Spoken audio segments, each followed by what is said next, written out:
Imagine a room at 2 in the morning, where you are curled up on the sofa, the cold light from your phone screen reflecting on your face. The notification sounds from social media keep ringing, and you mechanically refresh, like, and comment. Even though you are so tired that you can barely keep your eyes open, you still can't put down your phone. When you finally force yourself to turn off the electronic device and lie down in bed, your mind is still filled with fragmented information. Anxiety and unease flood in like a tide, making it hard for you to fall asleep. During the day, you rush about in your busy work and life, like a wound-up machine, with no time to stop.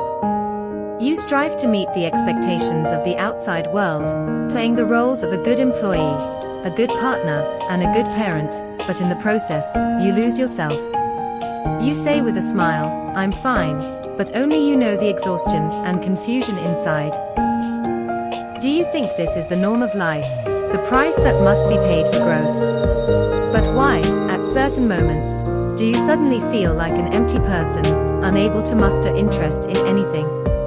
You think that by relentlessly pursuing your goals, you can fill the void in your heart. But why does it feel more and more empty the harder you try? You long to be understood and seen, yet you feel an unprecedented loneliness in the crowd. This seemingly contradictory life dilemma, where does it come from? Is it that we truly cannot adapt to this fast-paced era? Or have we already lost our way in the search for inner peace? And can Mindful Haven really become a sanctuary in this noisy world, where we find tranquility and strength within ourselves? Let's uncover the truth behind this fog together. The mental dilemmas you are experiencing have been recognized by philosophers and psychologists for over a century. Schopenhauer stated that life is a bundle of desires. When these desires are not fulfilled, one suffers, but when they are, one becomes bored.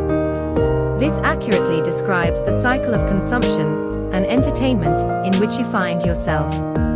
As you continually purchase new goods and chase after new trends, the fleeting satisfaction is always followed by a return of emptiness. You attempt to fill the void within with external material things, yet never quite succeed.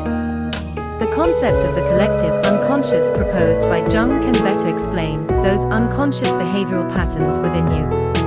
The cultural indoctrination of modern society, much like a concrete manifestation of the collective unconscious, constantly conveys to you ideas such as success equals wealth plus status, and happiness equals a perfect life, leading you to unknowingly fall into the vicious cycle of blind pursuit.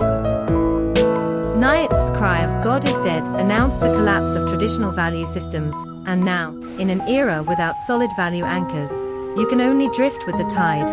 How could this not make you feel lost and lonely? From a socio-cultural perspective, consumerism and a culture that prioritizes entertainment to the extreme are quietly devouring your spiritual world. Algorithms feed you content tailored to your interests, trapping you in an information cocoon and gradually eroding your ability to think independently.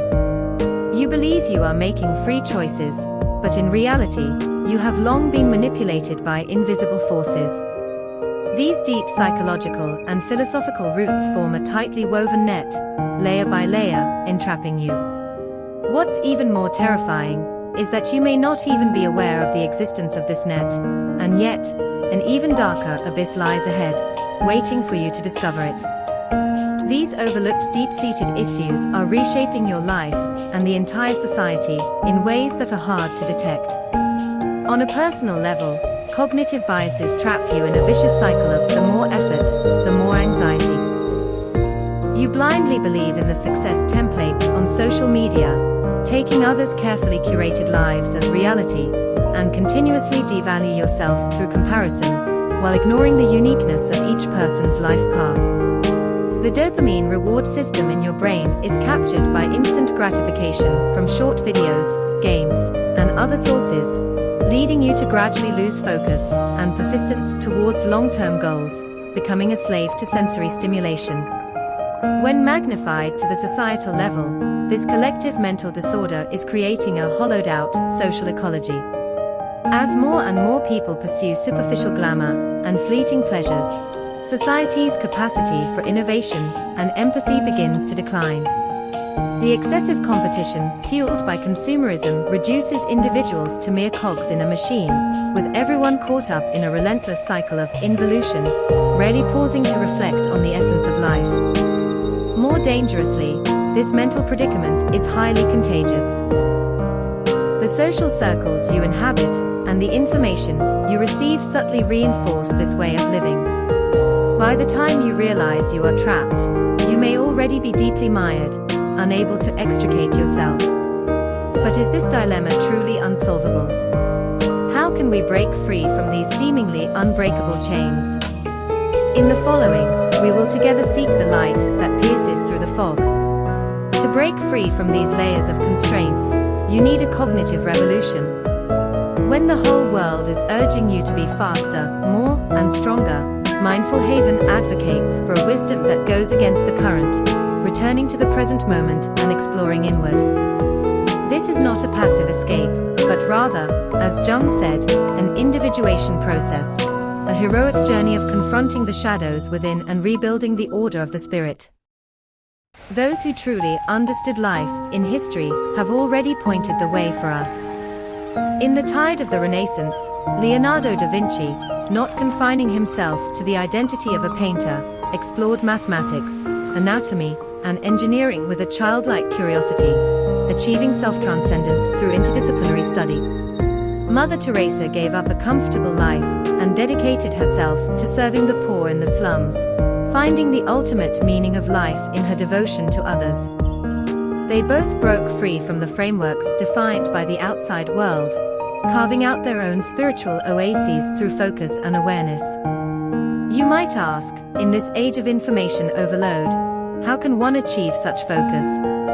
The answer lies in mindfulness. When you stop gulping down your food while scrolling through your phone and instead savor the taste of each bite. When you no longer rush along lost in thought, but instead pay attention to your steps and breathing. These seemingly small changes are actually about reclaiming the sovereignty of your attention that has been seized by external distractions.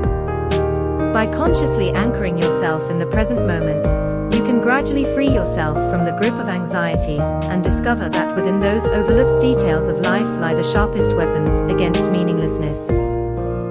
When you truly delve into the core of Mindful Haven, you will find that it reveals not only methods to combat anxiety, but also an awakening that transforms your worldview. You may think that the world is defined by external things, that success depends on the judgments of others, and that happiness stems from the accumulation of material possessions.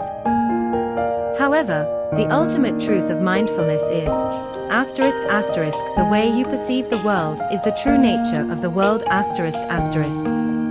Nietzsche once said, "Become who you are," and Mindful Haven is the roadmap for this journey of self-discovery.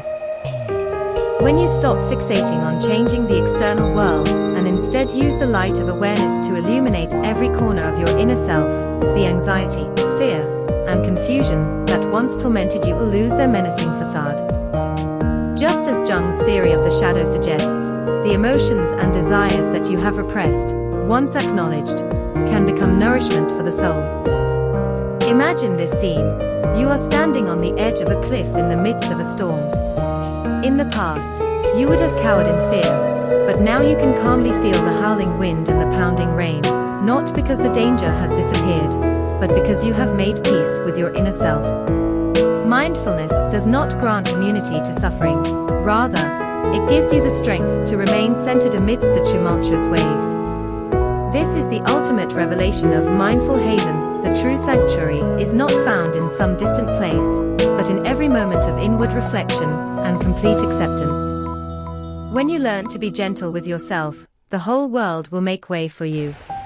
Are you ready to open the door to this inner sanctuary?